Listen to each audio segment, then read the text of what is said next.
ಅಯೋಧ್ಯೆ ರಾಮ ಮಂದಿರ ದೇಣಿಗೆಗಳ ದುರುಪಯೋಗ ಕಿಚ್ಚು ಭುಗಿಲೆದ್ದಿದೆ. ಇದೀಗ ಎಸ್ಐಟಿ ಅಧಿಕಾರಿಗಳು ಹಲವಾರು ಸಂಗತಿಗಳನ್ನು ಬಹಿರಂಗಪಡಿಸಿದ್ದಾರೆ.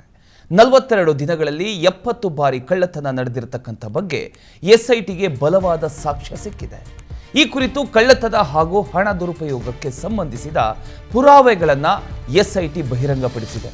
ಏಪ್ರಿಲ್ 27ರಿಂದ ಜೂನ್ 5ರವರೆಗಿನ ಸಿಸಿಟಿವಿ ದೃಶ್ಯಾವಳಿಗಳನ್ನು ಎಸ್ಐಟಿ ಕೂಲಂಕುಷವಾಗಿ ಪರಿಶೀಲಿಸಿದೆ. ಸಿಸಿಟಿವಿ ದೃಶ್ಯಾವಳಿಯನ್ನು ಆಧರಿಸಿ 8 ಮಂದಿ ವಿರುದ್ಧ ಎಫ್ಐಆರ್ ದಾಖಲಿಸಿ ಬಂಧಿಸಲಾಗಿದೆ. ದೇಣಿಗೆ ಲೂಟಿ ಪ್ರಕರಣದಲ್ಲಿ ಬಗೆದಷ್ಟು ಒಂದಿಷ್ಟು ಮಾಹಿತಿಗಳು ಬಯಲಾಗ್ತಾ ಹೋಗ್ತಾ ಇದೆ. ಈಗ ಈ ಒಂದು ವಿಚಾರಕ್ಕೆ ಒಂದಿಷ್ಟು ಜನರನ್ನು ಬಂಧಿಸಲಾಗಿದೆ, ವಿಚಾರಣೆ ಕೂಡ ನಡೀತಾ ಇದೆ.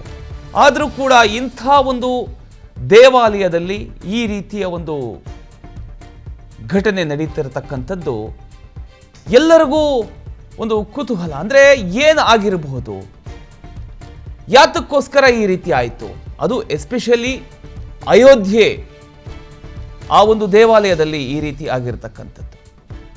ಈಗ ಎಸ್ಐಟಿ ವಿಚಾರಣೆಯನ್ನು ಮುಂದುವರಿಸಿದೆ, ಒಂದಿಷ್ಟು ಜನರನ್ನ ಬಂಧಿಸಲಾಗಿದೆ. ಯಾರ್ಯಾರು ಇನ್ವಾಲ್ವ್ ಆಗಿದ್ದಾರೆ, ಯಾರ್ಯಾರಿಗೆ ಶಿಕ್ಷೆ ಆಗುತ್ತೆ ಅನ್ನೋದನ್ನು ಕಾದು ನೋಡಬೇಕಾಗಿದೆ.